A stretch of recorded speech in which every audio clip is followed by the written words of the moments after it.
Good afternoon. For those of you who are following what's happening in Africa, I just have a short update on some things that have happened just in the last day or so. In Niger, after the coup on the 26th, which saw President Bazoum disposed of his role, thousands of people have protested in the Niger capital of Niamey. They're reportedly chanting things like "French army out of our country." Clearly, the desire of both the new military government and the people of Niger to see the French leave the country is strengthening. The new military government did give a warning and a time frame to the French Ambassador Sylvain Itie. That has now expired. He's been stripped of his diplomatic protections.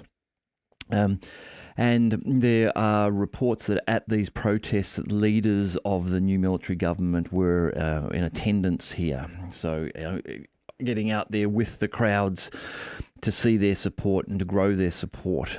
Some of the protesting reportedly occurring near French locations, with some of the protesters indicating that they believe that the French dislike noise, and so the people were protesting, making lots of noise, telling them to get out of the country.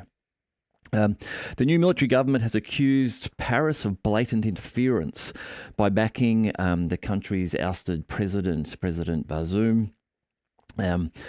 The recent comments by French President Emmanuel Macron, who has gone out in support of Bazoum, the new government is saying this constitutes further blatant interference in Niger's domestic affairs. This has come from the spokesman, Colonel Amadou Abdramane. French President Macron has stated that France is willing to support ECOWAS in military intervention if they were to intervene in order to put President Bazoum back into power. Macron has indicated that he speaks daily with President Bazoum, saying that I speak every day to President Bazoum. We support him. We do not recognise those who carried out the putsch. The decisions we will take, whatever they may be, will be based upon exchanges with Bazoum.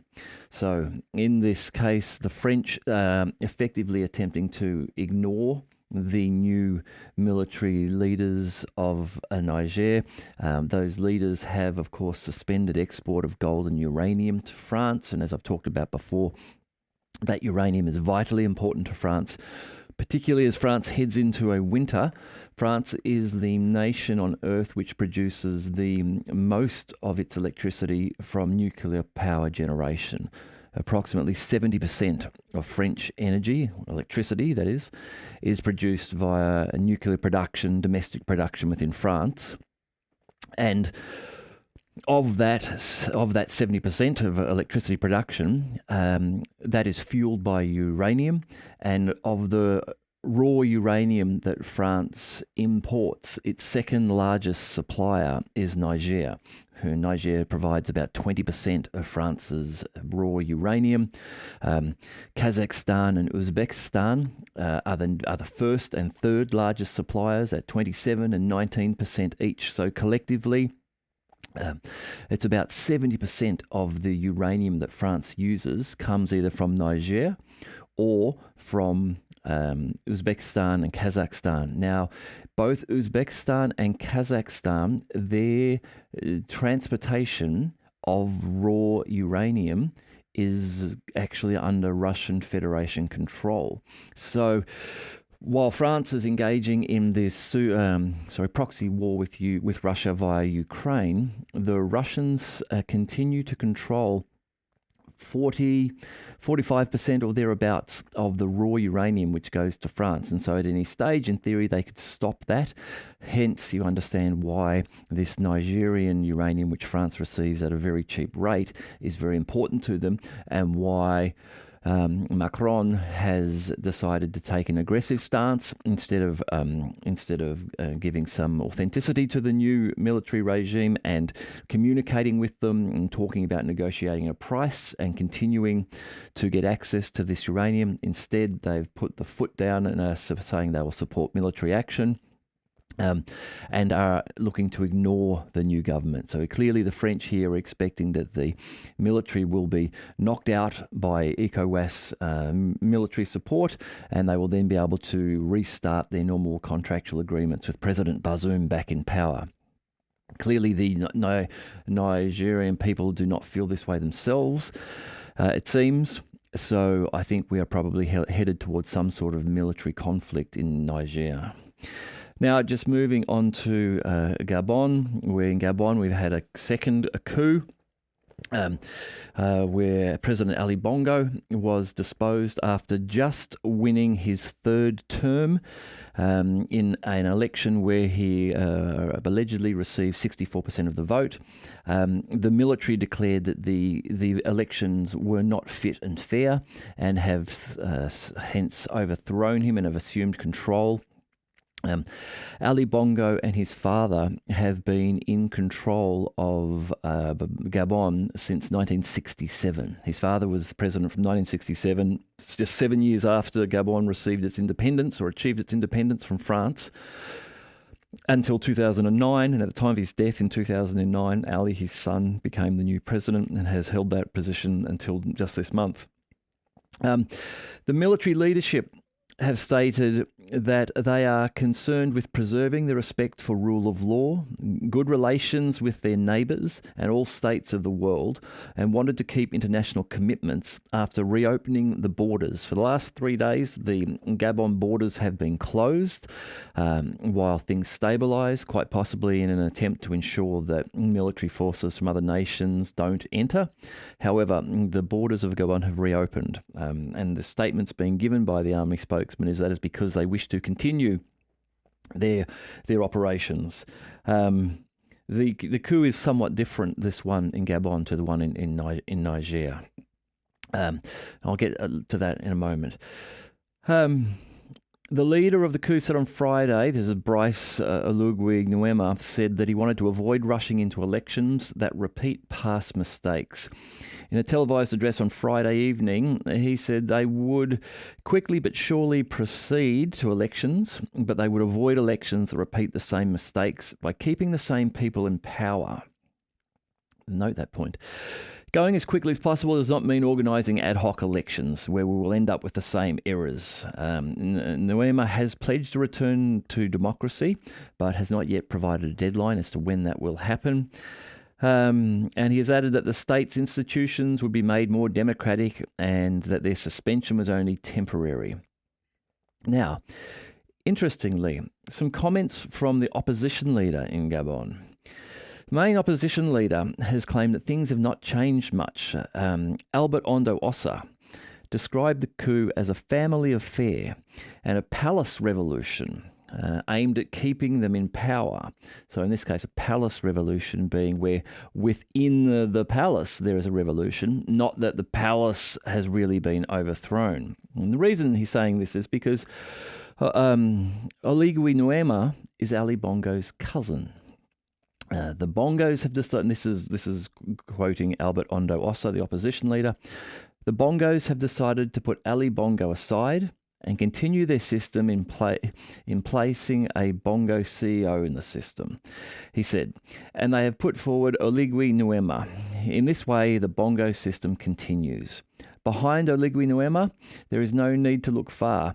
It's Pascaline Bongo, Ali Bongo's sister. That's all. She stands behind Oligui Nguema, and the Bongo clan continues being in power.